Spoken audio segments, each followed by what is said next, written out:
প্রিয় দর্শক, Walton smart fridge presents T V S ইনসাইটে আপনাদের সবাইকে স্বাগত জানাচ্ছি। আমি Sajjadur Rahman. Start featuring next level. Walton side by side fridge. দর্শক, ধরুন একটি কারখানা এটা হচ্ছে, এখনো প্রোডাকশনে আসেনি, উৎপাদনে আসার আগেই আসলে তার যদি ঋণের কিস্তি দিতে হয়, তাহলে আসলে সেই কারখানা মালিকের জন্য কেমন বোঝা হবে। তো সেরকমই আসলে বাংলাদেশ সরকারের লোনের ক্ষেত্রে আমরা দেখছি যে আসলে যে গ্রেস পিরিয়ডটা থাকে সেটা শেষ হয়ে যায়, কিন্তু আসলে লোনের যে ব্যবহার সেটা কিন্তু হয় না। অনেক টাকা আসলে তখন আনডিসবার্স থেকে যায় এবং আলটিমেটলি সরকারের আসলে কিস্তি পরিশোধ করতে হয়। এ সংক্রান্ত একটি রিপোর্ট আজকে টিভিএসের লিড রিপোর্ট হয়েছে। রিপোর্টটি করেছেন টিভিএসের সিনিয়র করেসপন্ডেন্ট সাইফুদ্দিন সাইফ। দর্শক, আমরা তার সঙ্গে আলোচনা করব যে আসলে বিষয়টা কী এবং এগুলো কেন ঘটছে। সাহেব, স্বাগতম আপনাকে। আপনাকে স্বাগতম। আমরা যদি সংক্ষেপে একটু আপনার থেকে জানতে চাই, যে আপনি বলেছেন যে গ্রেস পিরিয়ড শেষ হয়ে যায়, তো আসলে গ্রেস পিরিয়ডটা বিষয়টা কি, এটা যদি সাধারণ মানুষের ভাষায় একটু সংক্ষেপে বলেন। গ্রেস পিরিয়ডটা হচ্ছে আপনার যে আমরা যে বিদেশ থেকে ঋণটা নিচ্ছি, ধরুন আমরা ওয়ার্ল্ড ব্যাংক থেকে ঋণটা নিলাম, আমরা তো একটা প্রজেক্ট বাস্তবায়ন করার উদ্দেশ্যে ঋণটা নেওয়া। তো এই সময়ের মধ্যে হচ্ছে আমরা প্রজেক্টটা বাস্তবায়ন করবো যে সময়টা, ওই সময়ই আমাদের ঋণটা পরিশোধ করতে পারি, ঋণের আসলটা মানে প্রিন্সিপাল একটা সময় দেয়। হ্যাঁ, ওই সময়ে আমরা আসল পরিশোধ শুরু করবো না। 5 বছর 10 বছর পর্যন্ত গ্রেস পিরিয়ড আমরা বিভিন্ন ডোনাররা আমাদেরকে দেয়। ওই সময়ের মধ্যে হচ্ছে আমরা প্রজেক্টটা বাস্তবায়ন করব। প্রজেক্ট বাস্তবায়ন শেষে যে আমাদের আয়টা হবে প্রজেক্ট থেকে, ওই আয় দিয়ে যাতে আমরা ঋণটা পরিশোধ করতে পারি, ওই কারণে প্রত্যেক বিদেশি ঋণের ক্ষেত্রে গ্রেস পিরিয়ড সুবিধাটা আমরা পেয়ে থাকি। সাধারণত ওয়ার্ল্ড ব্যাংকের ঋণের ক্ষেত্রে কত বছর গ্রেস পিরিয়ড থাকে? মানে এটা হচ্ছে মানে আমাদের যে স্ট্যাটাস এখন, ওই আমাদের বেশিরভাগ প্রকল্পে সাধারণত 5 বছর, 4 বছরও কোনো কোনো প্রকল্প পাওয়া যায় এবং কোনো কোনো প্রকল্পে 6 বছরও গ্রেস পিরিয়ড থাকে আর কি। মানে আগে আরো বেশি ছিল আমাদের জন্য, যখন আমরা মানে আমাদের গ্র্যাজুয়েশনের আগে। হ্যাঁ, আমাদের যে অর্থনৈতিক অবস্থা, মাথা পিছু আয় উন্নয়নের সাথে সঙ্গে সঙ্গে মানে আপনার এই যে মানে ঋণের যে কন্ডিশনগুলো, নমনীয়তা হার, এই বিষয়গুলো মানে একটু শক্ত হয়ে যায় আস্তে আস্তে। রাইট, ওকে। সো দর্শকদের যদি বলি, গ্রেস পিরিয়ডটা হচ্ছে যে একটা সময় দেওয়া হয় 4 বছর, 5 বছর বা 6 বছর এখন ম্যাক্সিমাম।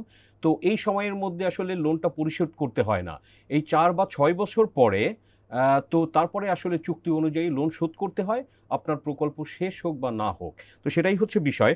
তো আপনি রিপোর্টটি করতে গিয়ে যদি বলি যে আসলে কোন তথ্যটা সবথেকে বেশি আপনাকে চমকে দিয়েছে? সবচেয়ে বেশি চমকে দেওয়ার তথ্য হচ্ছে আপনার মানে বিশ্বব্যাংকের যে লোনের গ্রেস পিরিয়ডটা শুরু হচ্ছে কখন থেকে, এই বিষয়টা হচ্ছে আমার কাছে খুবই নতুন একটা জিনিস আসছে। এটা অনেক অফিসার মানে অফিসিয়াল ইয়ারডি অফিসিয়াল জানতে নেবেন। আমি যখন প্রথম ঢাকা মানে ওয়ার্ল্ড ব্যাংক ঢাকা অফিসে যোগাযোগ করি, তারাও প্রথমে এটা আমাকে ক্লিয়ার করতে পারে নাই, পরিষ্কার করতে পারে নাই। তারপরে তারা চেন্নাই অফিসের মাধ্যমে এটা আমাকে পরিষ্কার করলো। বিষয়টা হচ্ছে বিশ্বব্যাংকের মানে গ্রেস পিরিয়ড শুরু হচ্ছে বোর্ড অ্যাপ্রুভালের পর থেকে। যখন বোর্ড অ্যাপ্রুভ করে বিশ্বব্যাংকের বোর্ড আমাদের এই কোনো ঋণ, ও ঋণের পরেই হচ্ছে আপনার গ্রেস পিরিয়ড শুরু হয়ে যাচ্ছে। যেমন ধরেন আমাদের 5 বছর গ্রেস পিরিয়ড থাকে, ওটা ওখান থেকে শুরু হবে আর কি। তো টাকাটা ডিসবার্স হয় কবে? টাকা ডিসবার্স হচ্ছে বোর্ডের অ্যাপ্রুভালের পরে তো হচ্ছে মানে আমরা যখন অ্যাপ্রুভ করি তখন কিন্তু টাকা ছাড়া হচ্ছে না। টাকা ছাড়া হচ্ছে আমরা যখন সাইন করব, আমরা যখন সেই সময়টা ইউজুয়ালি কেমন লাগে? ওই সময়টা হচ্ছে দেখা যাচ্ছে আমাদের ক্ষেত্রে আমরা বিশ্বব্যাংকের সাথে নেগোসিয়েশনের পর বিশ্বব্যাংক এটা বোর্ড অ্যাপ্রুভ করে দিচ্ছে, কিন্তু এই সময়ের মধ্যে আমরা প্রজেক্ট নিয়ে রেডি না। আমরা কিন্তু প্রকল্প প্রস্তাবও তৈরি করি নাই, আমরা প্রকল্প প্রস্তাব অনুমোদনও করা হয় নাই। আমরা সমস্ত প্রক্রিয়া শেষ করে যখন একনিকে অনুমোদন হয়, তারপরে হচ্ছে আমরা সাধারণত বিশ্বব্যাংকের সাথে ঋণ চুক্তিতে যাই। এইটা করতে কোনো কোনো প্রকল্পে 2 বছরও লাগে। আচ্ছা, তার মানে আপনার যদি 5 বছর গ্রেস পিরিয়ড থাকে, 2 বছর আমরা 2 বছর হচ্ছে আপনার অনুমোদনের আগে আমরা শেষ করে দিচ্ছি। বাস্তবিক পক্ষে আসলে 3 বছর পাচ্ছে গ্রেস পিরিয়ড। ওকে, তো আমরা যদি এই যে আপনার রিপোর্টে বলছেন যে ইআরডি বলছে যে 29টা প্রকল্পের গ্রেস পিরিয়ড শেষ হয়ে গেছে, অথচ প্রায় $2 বিলিয়ন এখনো খরচই হয়নি, তো এটা আসলে কিভাবে সম্ভব? তার মানে হচ্ছে আমরা এই যে মানে আপনার $2 বিলিয়ন আমরা গ্রেস পিরিয়ড সুবিধাটা পাইনি, আমাদের গ্রেস পিরিয়ড শেষ এইসব প্রকল্পে। 29টা প্রকল্পে দেখা যাচ্ছে কোনো কোনো প্রকল্পে 450 মিলিয়ন আমাদের ছাড়ে নেই, 500 মিলিয়নের মধ্যে মানে আপনার আমরা গ্রেস পিরিয়ড পাইনি, মানে 50 মিলিয়ন হয়তো বা পাওয়া গেছে। আপনার গ্রেস পিরিয়ড না পাওয়ার প্রথম কারণ তো হচ্ছে এটা আমাদের মানে অ্যাপ্রুভাল মানে কাউন্টিংটা কখন হচ্ছে, বোর্ড অ্যাপ্রুভাল থেকে কাউন্ট করে, আর আমরা এর মধ্যে বাস্তবায়ন করতে পারি না, নির্মাণ কাজ শুরু করতে পারি না। আবার যখন আমরা বাস্তবায়নে যাই, যেহেতু আমরা একটা তাড়াহুড়ো করে প্রজেক্ট নিচ্ছি, বিশ্বব্যাংক আমাদেরকে বলে দিচ্ছে প্রতি বছর তোমরা এই প্রজেক্টগুলো এই বছর পাবা, সুতরাং আমরা একটা নেগোসিয়েশন করে ফেলি। কিন্তু আমরা যেহেতু প্রজেক্ট রেডি না, আমরা নেগোসিয়েশন করে ফেলি, বোর্ড অ্যাপ্রুভ হয়ে যায়, তখন আমাদের তাড়াহুড়োটা আর বেড়ে যায়। যেহেতু আমরা নেগোসিয়েশন করছি, এখন তো আমাদের অনুমোদন করতে হবে। তাড়াহুড়ো করে আমরা যখন অনুমোদন দিতে যাই, দেখা যায় হচ্ছে আমরা অনেক মানে সমস্যা নিয়ে এই প্রজেক্টটা অনুমোদন করে ফেলি। যথাযথ রেডি, বাংলাদেশ রেডি না, রেডি হওয়ার আগেই লোনটা তারা নিচ্ছে, তো এটা কেন আসলে, এর জন্য দায়ী কে? মানে দায়ী হচ্ছে আপনি তো মানে অবশ্যই আমাদেরকে, আমরা তো লোন নিচ্ছি, দায়ী অবশ্যই আমাদের সরকারকে আপনি দায়ী করতে হবে। আমরা কেন মানে আপনার পুরোপুরি প্রস্তুত না হয়ে ঋণটা নিব? একটা প্রকল্পের তো আপনার সম্ভাব্যতা যাচাই করতে হবে, ফিজিবিলিটি স্টাডি, সম্ভাব্যতা যাচাই করতে হবে, তারপরে প্ল্যানিং কমিশন যাচাই করবে, মিনিস্ট্রি যাচাই করবে, তারপরে সমস্ত যাচাই বাছাই প্রক্রিয়া শেষ করার পর তার প্রজেক্টে যাবে। এখন যদি আপনি মানে শুরুতে যদি ভালো ফিজিবিলিটি স্টাডি না হয়, এই প্রকল্পটা আপনি সবসময় গিয়ে বাস্তবায়ন করতে গিয়ে এটা ঝামেলা তৈরি করবে, এবং আমাদের ক্ষেত্রে এটা হয়। আবার আমাদের দেশে অনেকগুলো সমস্যা আছে। আপনি শুরুতে দেখা যাচ্ছে আমরা ঠিকমতো পিডি নিয়োগ করতে পারি না, পিডি নিয়োগ করতে কোনো কোনো প্রকল্পে আমরা 1 বছর লাগে, এই রেকর্ড আমাদের দেশে আছে। আমরা দেখা যাচ্ছে ভূমি অধিগ্রহণটা করতে পারি না, এগুলো তো আমাদের আগে থেকে রেডি করা দরকার ছিল। আমরা ভূমি অধিগ্রহণ করতে করতে কোনো কোনো প্রকল্পের 5 বছর মেয়াদ শেষ, এরকম আমাদের উদাহরণ বাংলাদেশে অনেক আছে।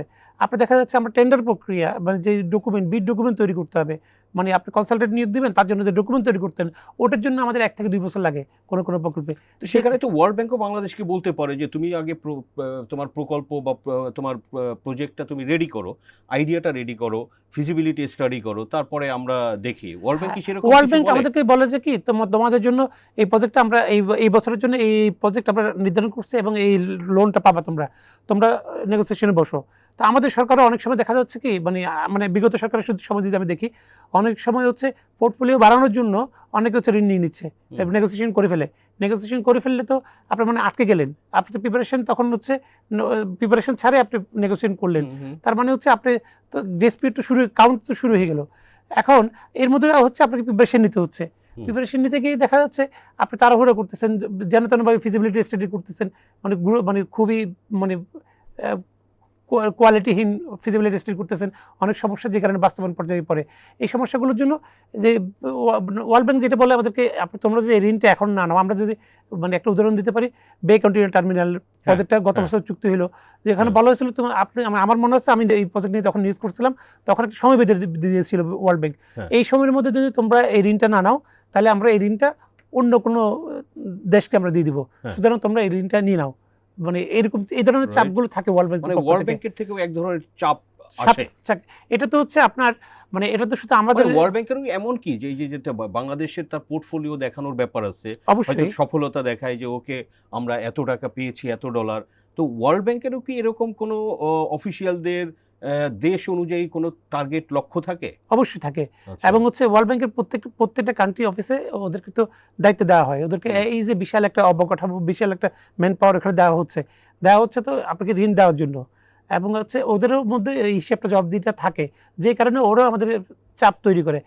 এইবার যেটা এসে সরকার যেটা করলো, এবার কিন্তু সরকার মানে এই ক্ষেত্রে অনেকটা, এই বছর দেখা যাচ্ছে অনেক প্রকল্পে বিশ্বব্যাংক বলার পরও সরকার বলছে আমরা এই মুহূর্তে আমরা প্রস্তুত না, সুতরাং এই প্রজেক্টগুলো আমরা এখন নিব না, এগুলো আমরা প্রিপারেশন নেওয়া শেষ হওয়ার পর আমরা নিব। আচ্ছা, ওকে। তো আপনার ওকে গ্রেস পিরিয়ড শেষ হয়ে যাচ্ছে, আমাদের লোনের ব্যবহারটা হচ্ছে না, আমাদের লোনের কিস্তি দিতে হচ্ছে, তো এটা হলে আসলে সরকারের উপরে বা বাজেটের উপরে কি ধরনের চাপ পড়ে? গ্রেস পিরিয়ডটা হচ্ছে আপনার, আমরা আগে যেটা বলছিলাম, মানে আপনি যাতে প্রজেক্ট শেষ করার পর ওই প্রজেক্টের আয় থেকে আপনি যাতে পরিশোধ করতে পারেন। এখন আপনি প্রজেক্টই শেষ করলেন না, আপনি আমাদের এখানে যে উদাহরণগুলো আছে, যেমন আমরা অনেকগুলো প্রজেক্টের উদাহরণ নিয়ে আসছিলাম নিউজের মধ্যে, দেখা গেল প্রজেক্ট আপনার মাত্র 50% অর্থ ব্যয় হয় নাই, মানে প্রজেক্ট শেষ হয় নাই, ওর মধ্যে কিন্তু আমাদের পরিশোধ শুরু হয়ে যাচ্ছে, প্রিন্সিপাল শুরু হয়ে গেছে, আমরা পেমেন্ট দিয়ে দিচ্ছি। তার মানে হচ্ছে কি, মানে আপনি তো মানে আয় করলেন না, বরঞ্চ হচ্ছে আপনি এখন এই চাপটা, এই টাকাটা কোত্থেকে আসছে, এই টাকাটা সরকার বাজেট থেকে দিতে হচ্ছে, তার মানে সরকার বাজেটের উপরে চাপ হচ্ছে। আবার এই টাকাটা তো আপনি ডলারে পেমেন্ট করতে হচ্ছে, মানে যেটাই পরিশোধ করতে হচ্ছে, মানে কিছু হচ্ছে যে আংশিক অর্থ ছাড় হচ্ছে, ওই টাকাটা আবার পরিশোধ শুরু হয়ে যাচ্ছে, ওই টাকাটা হচ্ছে আপনার আবার ডলার কিনে দিতে হচ্ছে, আপনার বাজেটের উপর এক ধরনের চাপ তৈরি করতেছে। এটা হচ্ছে মানে মূল সমস্যা। যখন আপনি বাজেটের উপর চাপ তৈরি করবে, তখন হচ্ছে আপনি অন্য মানে খাত থেকে হচ্ছে আপনি এখানে তো টাকাটা ঢালতে হচ্ছে, এটা তো আলটিমেটলি আসলে করদাতাদের টাকা। হ্যাঁ, করদাতাদের টাকা। আমরা তো তখন একটা অগ্রাধিকার সেট করতে পারি না। আমরা যদি মনে করেন আমরা একটা ভালো প্রজেক্ট নিব, মানে যেহেতু আমার এই চাপটা আছে যে এই প্রজেক্টটা আমি শেষ করতে পারি নাই, হুম। অন্য একটা ভালো প্রজেক্ট নিতে পারি না। বা বরং- স্বাস্থ্য বা শিক্ষা খাতের মতো গুরুত্বপূর্ণ খাতে কিন্তু আসলে যথেষ্ট ব্যয় করা যায় না, যেহেতু তার লোনটা তো দিতেই হবে। হ্যাঁ, যেহেতু আমরা এই মানে যেই কাজটা আমাদের শেষ হয় নাই কিন্তু ঋণ পরিশোধ করা হচ্ছে, ওই কাজের জন্য তো আমাদের বাড়তি একটা বাজেট রাখতে হচ্ছে। হুম। সুতরাং বাজেটের অন্য জায়গা থেকে আমাদের বাজেট আনতে কাটছাট হচ্ছে করতে এখানে। হয়। রাইট। আপনি যে বে কন্টেইনার টার্মিনালের উদাহরণটা আপনি দিয়েছেন যে ৫ বছরের গ্রেস পিরিয়ড, কাগজে বাস্তবে ৪ বছর। তো এটা কি আসলে বিচ্ছিন্ন ঘটনা নাকি বিচ্ছিন্ন নিয়মিত ঘটনা না, চিত্র এগুলো? আপনার বিশ্ব ব্যাংকের প্রজেক্টগুলোতে সবগুলোতে একই। আমরা যেটা হুম। দেখিয়েছিলাম এই নিউজের মধ্যে হুম। গ্রেস মানে আপনার এই প্রজেক্টটা হচ্ছে অনুমোদন পাই বিশ্ব ব্যাংকের বোর্ড সভায় ২৪ সালের জুনের দিকে। হ্যাঁ, আচ্ছা, তো আমরা এটা সাইন করলাম হচ্ছে মানে আপনার ২৫ সালের এপ্রিলে এসে। আচ্ছা। তার মানে অলমোস্ট হচ্ছে ১ বছর ১ এখানেই শেষ। বছর। তার মানে হচ্ছে আমরা ১ বছর গ্রেস পিরিয়ড শেষ। কিন্তু এই প্রজেক্টটা কিন্তু এখন ২৫ সালে অনুমোদন হওয়ার পরে এখন কিন্তু ডিসবার্স হয় নাই। কারণ হচ্ছে আমরা যে প্রিপারেশনগুলো দরকার, হুম। বিড ডকুমেন্ট তৈরি করা, ওই কাজগুলো আমরা করতে পারি নাই। আপনি জেনে হবেন, গত অর্থ বছরে আমরা বিশ্বব্যাংকের সাথে প্রায় ৯টা প্রকল্প সাইন মানে বিশ্বব্যাংক বোর্ড সভা অনুমোদন করছে গত অর্থ বছরে। হুম। অর্থ বছর সময়ে দেখা যাচ্ছে এর মধ্যে হচ্ছে আপনার ৩টা প্রকল্প এখন আমরা সাইন করতে পারি নাই। ৩টা প্রকল্প। তার মানে ওগুলো গ্রেস পিরিয়ড কিন্তু মানে আপনার চলে গেছে। অনেকগুলো এর রিসেন্টলি হইছে। দেখা যাচ্ছে আগে মানে আপনার ১ বছর আমরা গ্রেস পিরিয়ড আমাদের হারিয়ে ফেলেছি। এখন যে সমস্যা এখন যে আমরা অর্থচাপ তো আমরা করতে পারি নাই। ২ নম্বর হচ্ছে আমরা অর্থচাপ তো করতে পারি নাই। ৩টা প্রকল্প অর্থচাপ হইছে। মানে ইয়ারডি অফিসিয়াল বলতেছে। ওগুলো হচ্ছে বাজেট সাপোর্ট। ২টা হচ্ছে বাজেট সাপোর্টের মধ্যে। বাজেট সাপোর্ট তো আপনি জানেন, বাজেট সাপোর্ট হচ্ছে যখন চুক্তিবদ্ধ হই আমরা ওয়ার্ল্ড ব্যাংকের সাথে, তখন সঙ্গে সঙ্গে ওটা ছাড় হয়ে যায়। ১ সপ্তাহ সর্বোচ্চ ১ সপ্তাহ থেকে ১ মাস লাগে। এর মধ্যে আমরা ওই টাকাটা পেয়ে যাই। সুতরাং কিন্তু প্রজেক্টের ক্ষেত্রে যে প্রজেক্টগুলো আমরা গত অর্থ বছর অনুমোদন করলাম, এগুলো এখনো পর্যন্ত মানে অর্থ ছাড়ের পর্যায়ে আসে নাই। কিন্তু দেখা যাচ্ছে আমাদের অনেকগুলো গ্রেস পিরিয়ড এবং হয়তো আরো ২ বছর লাগবে কোনো প্রকল্পে মানে প্রিপারেশন রাইট। নিতে। ওকে। এখন আসলে এই যে ইকোনমিক রিলেশনস ডিভিশন বা সরকার বলছে যে তাদের যথেষ্ট প্রস্তুতি ছাড়া তারা আর এই ধরনের প্রকল্প নিবে না। আপনার কাছে কি মনে হয় এটা কি সম্ভব? এটা আসলে এই রিসেন্টলি হচ্ছে অর্থনৈতিক সম্পর্ক বিভাগ থেকে একটা পরিপত্র জারি করা হয়েছে। প্রত্যেক মিনিস্ট্রিকে বলা হচ্ছে আপনি কোনো প্রজেক্ট নেওয়ার ক্ষেত্রে মানে আপনি যদি ফিজিবিলিটি স্টাডি যথাযথভাবে করবেন আগে। তারপর হচ্ছে আপনি যদি ওখানে ভূমি অধিগ্রহণের প্রয়োজনে ভূমি অধিগ্রহণটা করবেন। আপনি জানেন ওই যে ইউটিলিটি মানে সরানো যে বিষয়টা, যেমন ধরেন আপনার বিদ্যুতের খুঁটি হুম। কিংবা ধরেন টেলিফোনের খুঁটি যেগুলো থাকে, অনেক ক্ষেত্রে দেখা যাচ্ছে আমাদের কোনো নিউজে এটাও আসছে কোনো এই খুঁটি সরানোর জন্য আমাদের ২ বছর পর্যন্ত লাগছে। আচ্ছা, মানে আচ্ছা। সমন্বয়হীনতা। আপনি যে হ্যাঁ। মানে এই যে জায়গাতে আমি প্রজেক্ট করব, ওই খুঁটি হচ্ছে বিদ্যুৎ মন্ত্রণালয়। তার মানে হচ্ছে আমরা পিডিবিকে বারবার বলতে হচ্ছে, চিঠি দেওয়া হচ্ছে, মানে এই ধরনের সমস্যাগুলো বাংলাদেশে হয়। তারপর হচ্ছে পিডি নিয়োগ, তারপর হচ্ছে যে পিডিগুলোর দক্ষতা নিয়ে মানে কথা আছে আমাদের এখানে।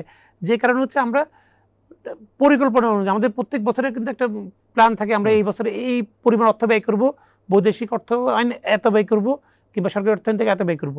আমরা কাজের প্রোগ্রেস দেখাবো এতটুকু। কিন্তু আপনি কোনো প্রজেক্টেই এই বছর ওয়াইজ যে পরিকল্পনা থাকে, এই পরিকল্পনা যে আমরা বাস্তবায়ন করতে পারি না এই সমস্যাগুলোর কারণে। ওকে সাইফ, আমরা আলোচনা একদম শেষের দিকে। আপনি যদি এক লাইনে বলেন যে এই সমস্যাটা যদি না পরিবর্তন হয় তাহলে এটার আসলে প্রভাবটা কি হবে? ঝুঁকিটা কি হবে? এটার প্রভাবটা ঝুঁকি তো হচ্ছে আমাদের পুরো মানে আপনার মানে অর্থনৈতিক বিষয়ের মধ্যে পড়বে। যেমন ধরেন আমরা যে এই ঋণটা গ্রেস পিরিয়ড না পাচ্ছি, সেক্ষেত্রে হচ্ছে আমাদের ঋণটা কিন্তু ব্যয়বহুল হয়ে যাচ্ছে। মানে আপনার একটা ঋণ নমনীয় ঋণ হিসাব করা হয়, গ্রেস পিরিয়ডটা খুবই ইম্পর্টেন্ট এখানে। ২ নম্বর হচ্ছে আপনার আমাদের যে ঋণ দিতে হচ্ছে, ঋণ পরিশোধের উপর একটা চাপ পড়বে। এটা একটা বাজেটের উপর চাপ পড়বে।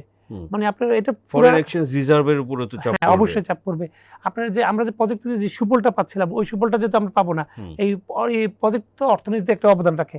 তার মানে যে সময় মতো আসলো না, তার মানে সেই সময় মতো মানে আপনি সুফলও পাচ্ছেন না, আবার এদিকে আপনার বাজেটের উপরে চাপ, আমার শোধ করতে হবে, ট্যাক্স পেয়ারের উপরে চাপ, সব এই বলতে গেলে আসলে এটা আর্থিক ব্যবস্থাপনার উপরে একটা বড় প্রেসার চাপ তৈরি করে।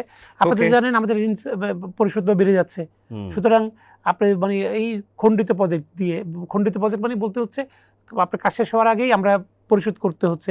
একদম শেষ প্রশ্ন, আপনি রিপোর্টের মধ্যে লিখেছেন ইয়ার্ডের একজন টপ অফিসিয়াল, উনি নাম না বলেছেন যে এই ধরনের ঋণ চুক্তিকে প্রি ম্যাচিউর বেবির সাথে তুলনা করেছেন।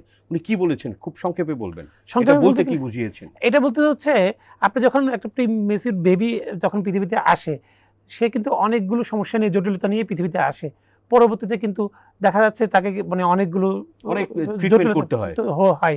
আমাদের এই প্রজেক্টের ক্ষেত্রে একই রকম তুমি উদাহরণ দিয়ে বলতেছে, আপনি যখন একটা প্রজেক্ট নিচ্ছেন, যখন পুরো প্রস্তুত না হয়ে নিচ্ছেন, মাঝপথে দেখা গেল আপনার ফিজিবিলিটি স্টাডি হয় নাই, ডিজাইনটা ঠিকমতো হয় নাই।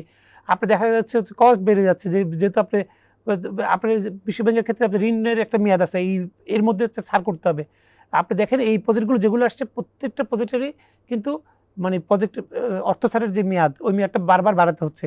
অনেক প্রজেক্টে মানে একাধিকবার মেয়াদ বাড়াতে হয়েছে। রিসেন্টলি এরকম ইয়েও আসছে। তার মানে হচ্ছে কি, আপনি একটা প্রজেক্ট যে প্রজেক্ট আপনি 5 বছর থেকে 5 বছরের মধ্যে বাস্তবায়ন করার কথা, ওই প্রজেক্ট আপনি 10 বছরও পারতেছেন না, কোনো কোনো প্রজেক্ট 15 বছরে লাগতেছে। তার মানে হচ্ছে এই আপনি যে রিটার্নটা পাওয়ার কথা ছিল 5 বছরের মধ্যে, ওইটা পাচ্ছেন আপনি 15 বছরের পরে। তার মানে এটা মানে একটা অর্থনীতির উপর চাপ, প্রজেক্ট ঠিকমতো বেনিফিট পাচ্ছেন না, আবার হচ্ছে আর্থিক চাপটাও বাড়াচ্ছে আমাদের। আচ্ছা, এটা হচ্ছে প্রিম্যাচিউর বেবি যে বারবার এগুলোরে চেঞ্জ করতে হয়, টাইম বাড়াতে হয়, খরচ বেড়ে যেতে হয়। মানে লাইক কম্পেয়ার করেছেন উনি যে প্রিম্যাচিউর বেবিরে যেমন ট্রিটমেন্ট ডক্টরের কাছে নিতে হয়, সো সেরকমই বিষয় এখানে।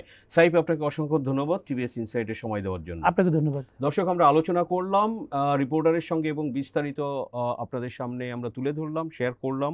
আমাদের আলোচনা ভালো লাগলে লাইক করবেন, শেয়ার করবেন। সবাইকে ধন্যবাদ।